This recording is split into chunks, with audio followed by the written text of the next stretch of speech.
Listen to drummers. Do some studying. Lift. Transcribe. Take time and listen to those that have done it. And from there, you can make a decision and say, I like that. Have fun. Be free. Make mistakes. Try a bunch of stuff. From there, listen back to it. Study yourself. Write a few fills out and see what you can come up with.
my goodness. Man.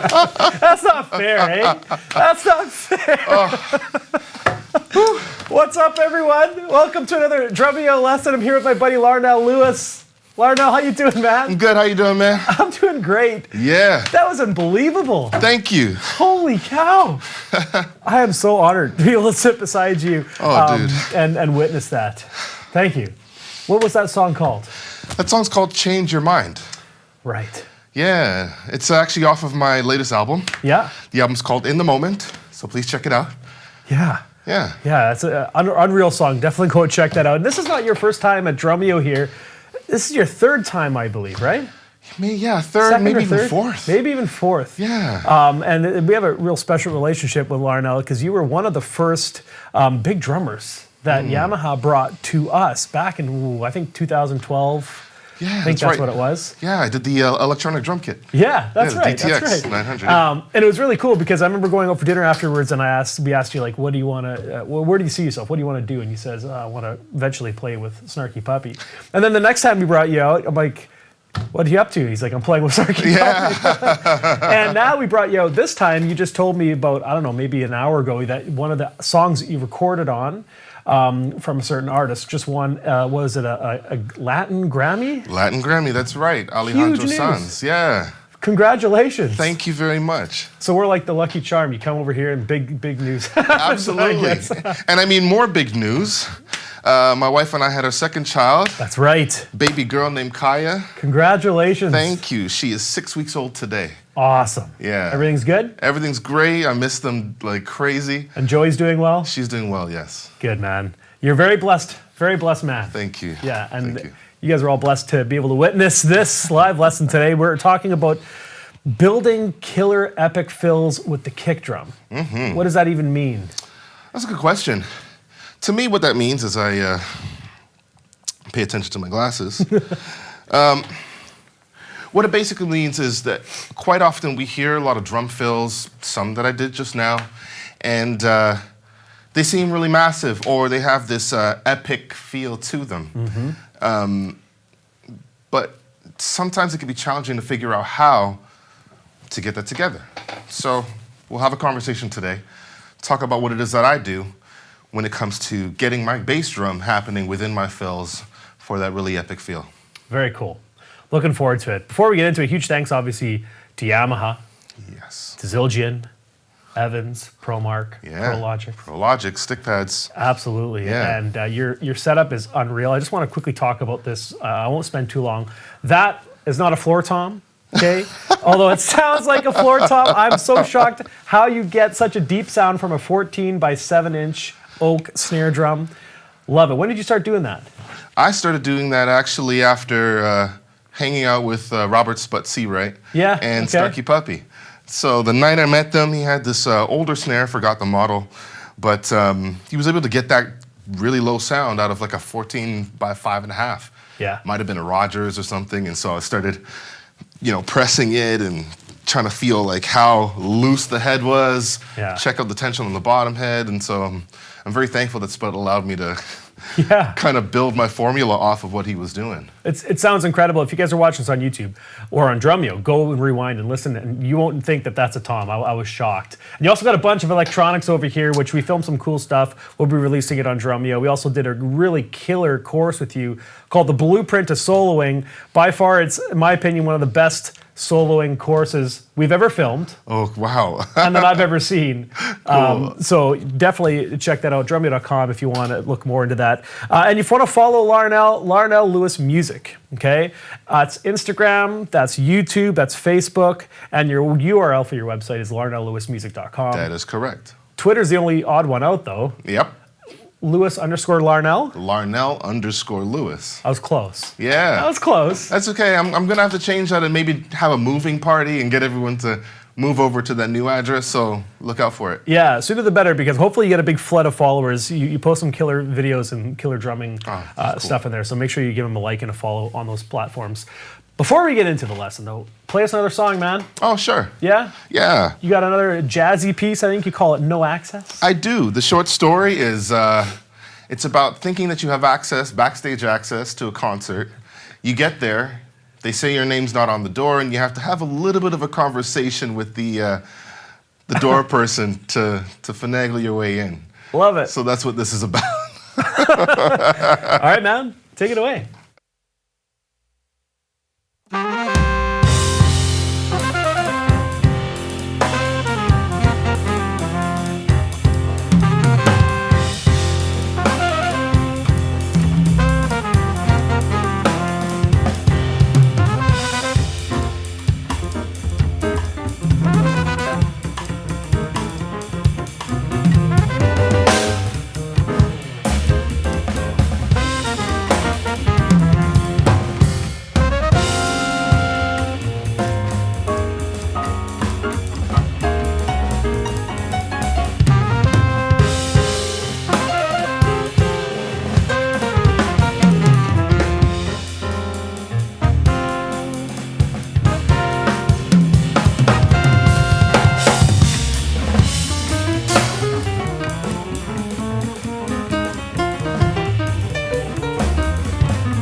goodness, man. So teach us how to do that. I want to learn how to do that, Larnell. That's funny. Sick playing, buddy. I love that you. tune. Very, Thank very you. cool stuff. I think we could do a lesson where it's not even a lesson, it's just an hour of Larnell playing. Thumbs up if you agree with that. Yeah, you guys want that? Yeah, I kind of do. But we do want to learn something about those fills that you were playing there. Absolutely. And your foot is insane. How you get so fast with just one pedal is unreal. We'll talk about that more inside of Drumeo. Yeah. But take it away. Build us an epic fill using your kick. Okay, so we're going to go through a few ways of building an epic fill. We're going to take our time and just look at some of the pillars to making some of that stuff happen. Now, for me, it took me a while to understand that I didn't always have to play double kick. I didn't always have to play 2 kicks before I played a fill or within my fill. Sometimes when you do play 2 kicks, it might take away from the power, the power that your fill actually can have in the musical context. Now, some of the stuff we're going to look at, again, we're going to start slow, so that means simple. And kind of like within jazz harmony, we look at a triad, which is 3 notes, and we add what's called an approach note, so a note just before the 3 notes. So you might hear 1, 2, 3, 4, da da da, right? 1, 2, 3, 4, da da da. You're going to add an approach note. 3, 4, ba da da da. 3, 4, 1, 2, 3, 4, da da da da. So that 8th note that's happening just before that triad is the kind of concept we're going to pull into the drum kit. Now, I'm going to play a couple of things, some fills with my hands, very simple fills. I'm going to play them without the bass drum within the fill. And then I'm going to add some bass drum just before the fill starts. All right? Okay.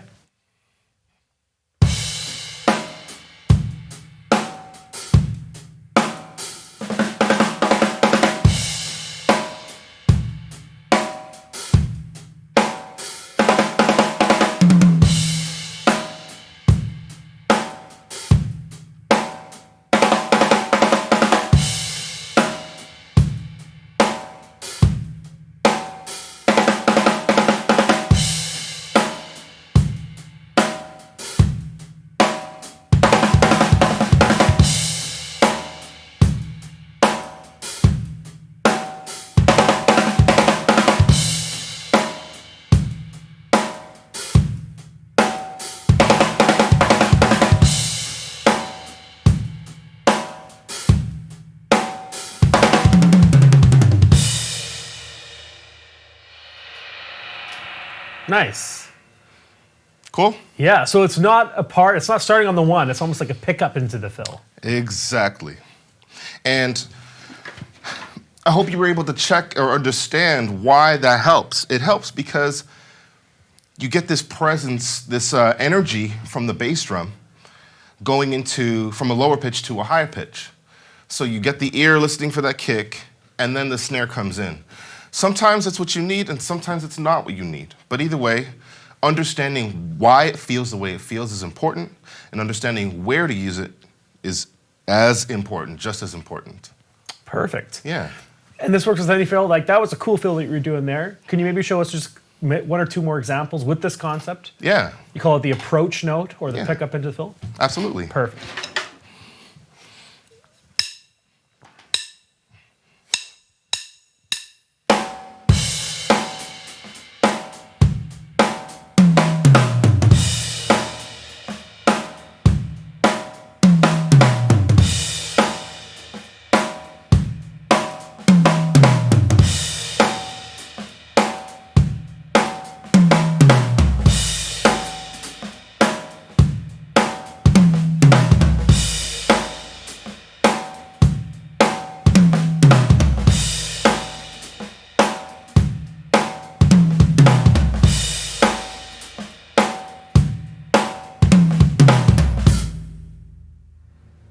Cool, man. Cool. Yeah.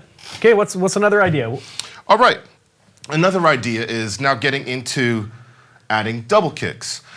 Within the same concept of understanding that frequency balance around the drum kit, you want to think about starting your phrase on the downbeat with some kick drums, or putting the kick drums on the back end of the fill that you're playing. We're going to use a very simple fill, just 16th notes. The first two 16ths I'll do without the kick first, or at least kick on the back end. So the first two 16ths will be snare, and the last two 16ths will be kick. Now, you're probably familiar with this fill, but we're going to understand, or at least try to understand, why the weight of the sound of the bass drum at the back end, like how it affects what's going on, and also how it affects what's going on when it's on the front end of that fill. Okay. Cool? Yeah. All right, here's the first example.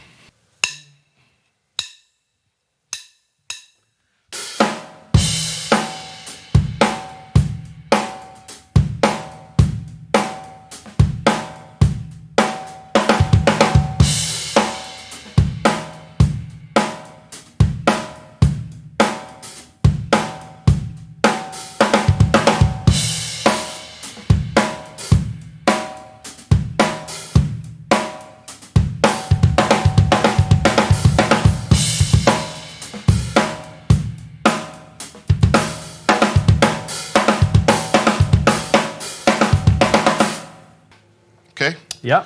So that's snare and then the kick. Now we're going to go kick and then snare.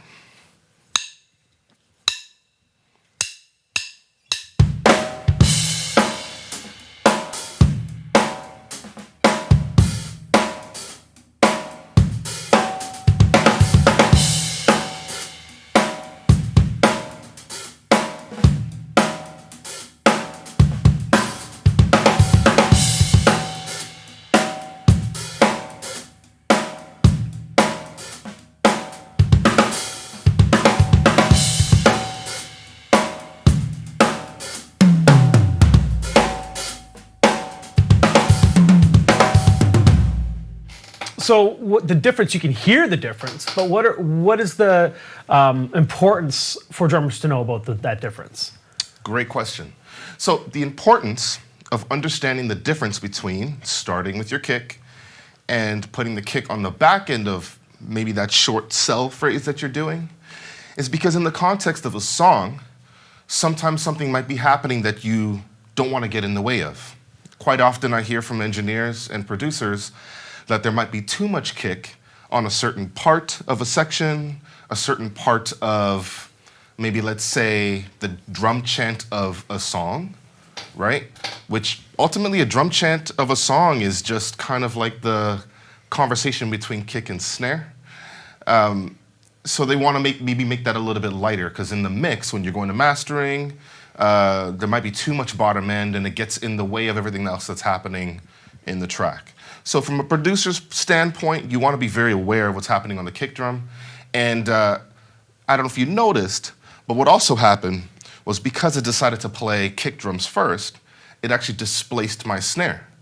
So my snare was no longer on the backbeat. Now that's another story for another time, but the short version of that is to sometimes, just not sometimes, always be aware of where your snare is landing, if it needs to be on the backbeat while you're playing a fill, which helps the forward motion, or like some people say, to break up the feel of that section by not playing the snare on the backbeat. And one way you could do that is to just add some kicks in the beginning of a pattern similar to that, and it actually opens things up a little more and pushes the snare drum just slightly right of center so you're not playing it on the backbeat. Interesting. Yeah. So that 2 and 2, that's a very common hand and foot combo. Many drummers might know it, like you said at the beginning. This concept, though, of adding kick to the beginning and to the end, can you show some other examples where it fits beyond that one fill? Absolutely. So I'll just kind of play around a little bit and just experiment with the phrasing and make sure that within the phrasing I'm going to be putting kicks on the beginning, very obviously, and also putting them on the back end as obvious as I can make it. Yeah. Cool.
Okay, so there were a few extra things in there. Yeah. Yeah. Sometimes double kicks, sometimes single kicks. Something that I like to do is as I'm playing phrases across the toms, I like to insert kicks in there as well. And the bass drums that I'm adding are a representation of the accent pattern that I'm thinking of, right? So and when I'm playing a groove, if I'm thinking, right, you can hear a very clear sonic kind of, just descending all the way to the lower drums. Every now and again, I might put a kick in before we get all the way to the end. I might even end the phrase on the floor tom, which actually helps to also open up the feel of the arrival of that downbeat. Okay. Yeah, does that make sense? Yeah, it does. Yeah. You might have to listen to that part again, rewind, but that pretty deep stuff there. And this is the thing, it's like this is more conceptual stuff. Yeah. You can obviously copy what he just did and maybe learn some cool fills of what you played there, but it's the idea behind it. And your kicks always come through so clean, and the spacing is perfect. You have a really good relationship with your hands and your feet. Thank you. Yeah. Yeah, I spent definitely a lot of time playing slow, like really slow. And the reason why I played slow was because my teachers told me to. So listen to your teachers. Yeah. But also I realized after a while that when you play slow, you start to understand what you're doing. Right. You understand now what you're hearing, and as you speed it up, eventually you'll become smoother and you'll start to hear the same phrases, but at a faster pace. And then you speed it up some more, and that to me is the essence of clarity on the drums. When you can play something at a very fast tempo, but you understand what you're doing, you can hear it, you can think, you can react, kind of like things slowing down in the Matrix, but they're really running in real time. I don't know if that reference makes sense. Yeah. But the whole idea is as you get faster, you understand what it is that you're doing. Playing fast without clarity, no, that's not helpful to music or to the listener or to your experience. And I really believe that once you start to have a relationship between your hands and drums at a slower tempo, but also understanding how these frequencies work and why we enjoy certain types of drum fills where we're able to bounce between the floor tom and the rack tom, or the floor tom and a snare, or even any kind of fills that we might take the bottom out and start playing on the ride and playing on the cymbals, kind of like this. This is a little more advanced, but I'm just gonna. Okay, sure. I'm here to play some drums. Yeah, man. I Let's hear don't it. know about y'all, but I'm not gonna say no. yeah, Okay. exactly. So here's a quick example. I'm gonna play some fills around the kit. We're talking very quickly about understanding that relationship of low to high and frequency, high to low, and also getting cymbals involved. Maybe not playing a bass drum with your cymbal, specifically ride. Okay.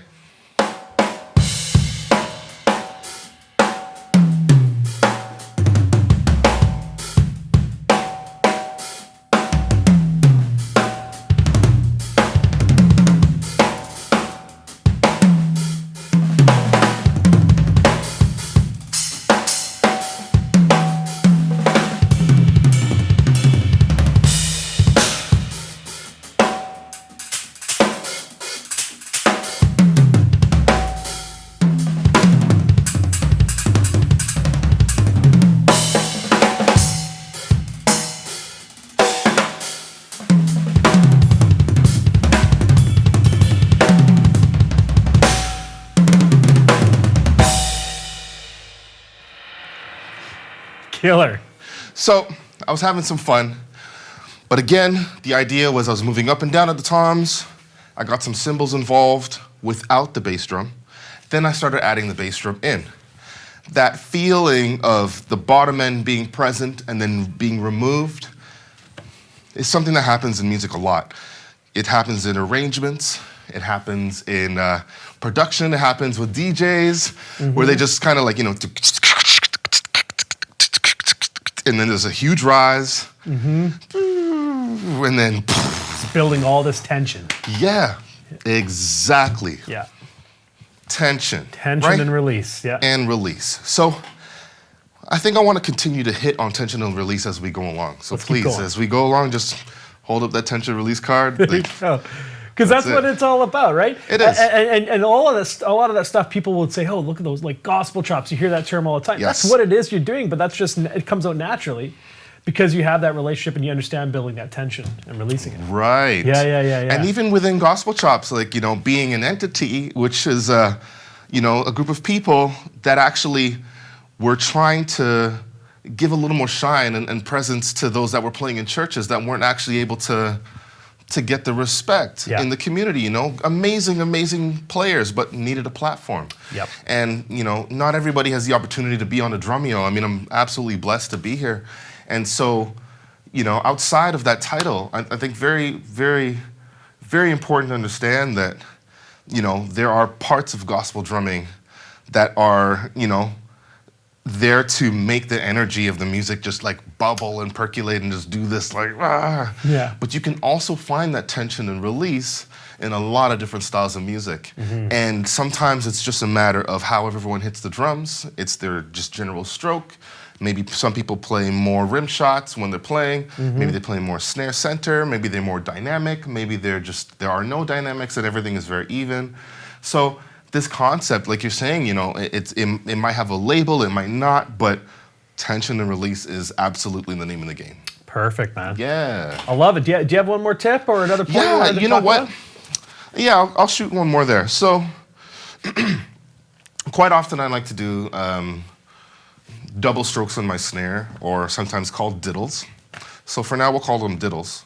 And in between what I'm playing, I like to have these rolling diddles on the snare drum while I'm adding kick drums and other toms and other, instruments, pieces, just flying and floating around, again, with accent patterns, right?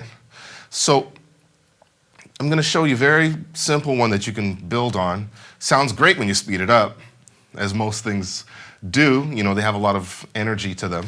And it's one that actually goes back and forth between right-hand lead and left-hand lead. Okay. So I'll explain it very quickly. Right, left, right, kick. Sounds like this. Okay? I'm going to add an accent on that first single stroke. I could play that again with my right hand.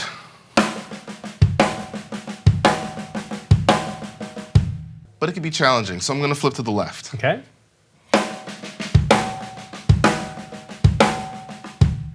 Now, similar to what we were talking about before, the kick is on the back end, which means this fill is featuring the snare, but that tension or that forward motion is being brought about from the kick drum being placed on the up. Why?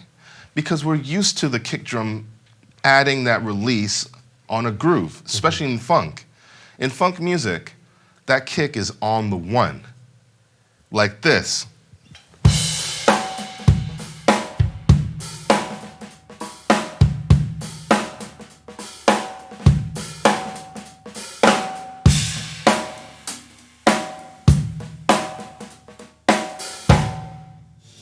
A very heavy presence on the downbeat, right? When you start to syncopate it or push it on another beat that might not be a strong beat, it again changes the way things feel. It adds a little tension because you're throwing things off center. So, same groove, kick drum on the last 16th.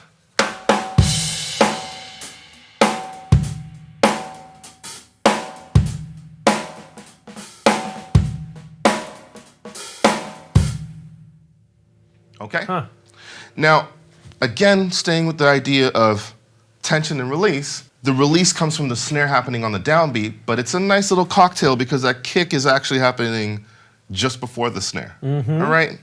Here's that fill again.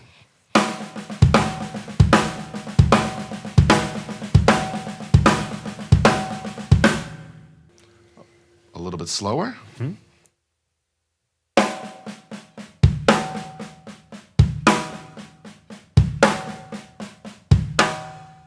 Any slower or faster? Faster now. Man. Let's Faster. do All right, faster. faster. Fine. You faster. don't have to twist my arm. Okay.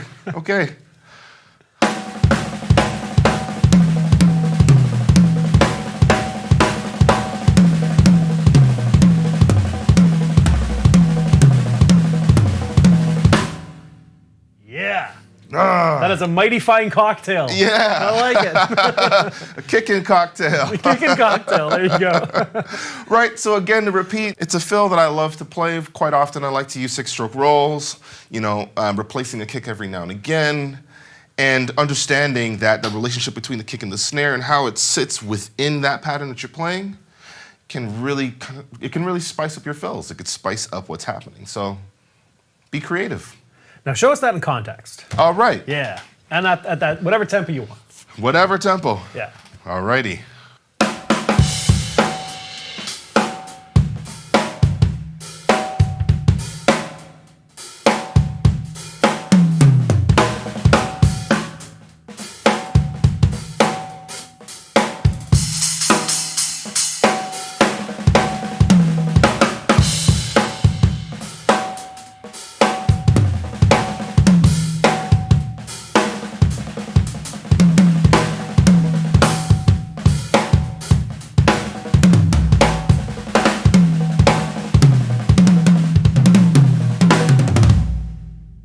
Yeah, man. So with a nice swung feel to that too. That's Yeah. killer. So your kick is one of the most important things I think in your sound with your fills. From what I'm hearing, like it's coming through so clearly, so crisp. You can play it so fast too, and you have great tension release in your playing. How does a drummer, a beginner drummer, intermediate drummer, use this stuff in their own practice? Okay. So start slow. Always start slow, but not too slow.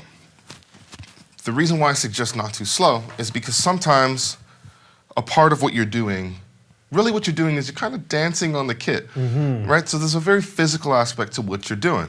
Now, if you're moving really slowly and you don't give time to compensate for the strokes that you're playing, then things start to fall apart. They fall apart because as you're trying to play this fill, you're concerned about hitting something rather than the motion of aiming towards hitting something, which is very, very important to staying in time, right?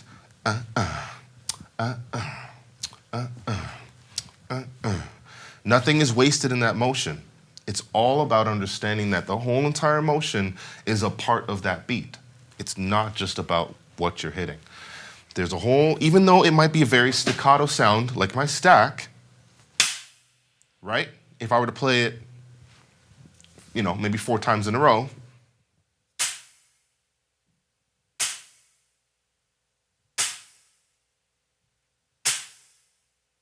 I'm not waiting to get all the way up here like this. I'm not going.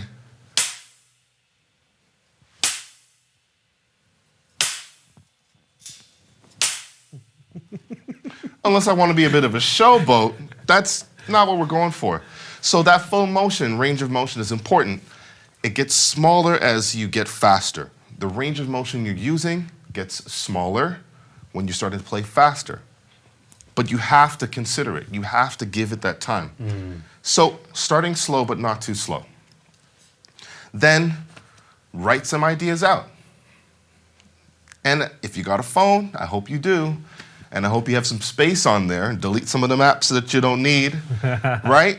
And dedicate some gigabytes to your practice time. Just turn on a recorder, voice recorder, whatever you can download, and record yourself playing. Have fun. Be free, make mistakes, try a bunch of stuff. From there, listen back to it, study yourself, write a few fills out, and see what you can come up with. So that specifically is the creativity part. So now we talked about really being honest with our practice, talked about being, very strict about playing slow, but not too slow, and then getting the content together, right? Which is coming from your bag or your musical opinion, as I like to call it, which is also your style, right? Musical opinion meaning what you choose to do when you are met with a challenge. And from there, just start to build things. The last one is do a lot of listening.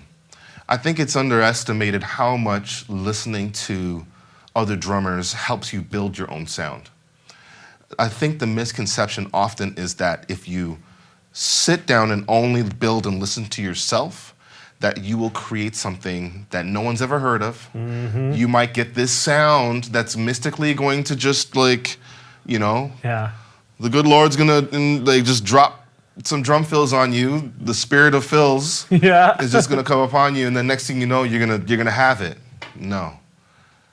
Listen to drummers. Do some studying. Lift. Transcribe. Take time and listen to those that have done it, and from there, you can make a decision and say, I like that. I don't like that. I think that's really important. So to recap, to work on this very slowly, I would recommend maybe about 70 BPM, Okay. right? And your fills might be at 16th notes at 70 BPM. And I think I might just prepare to do a quick example of Sure. that. Yeah.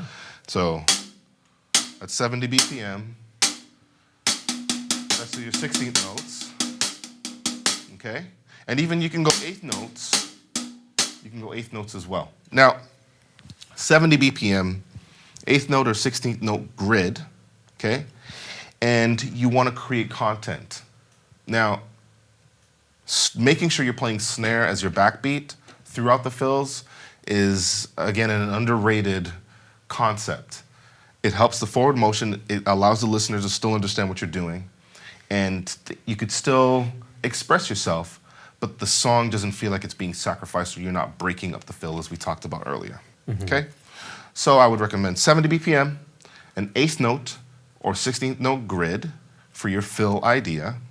I would also recommend playing no more than a bar of a drum fill, then Okay. go to a bar of a groove.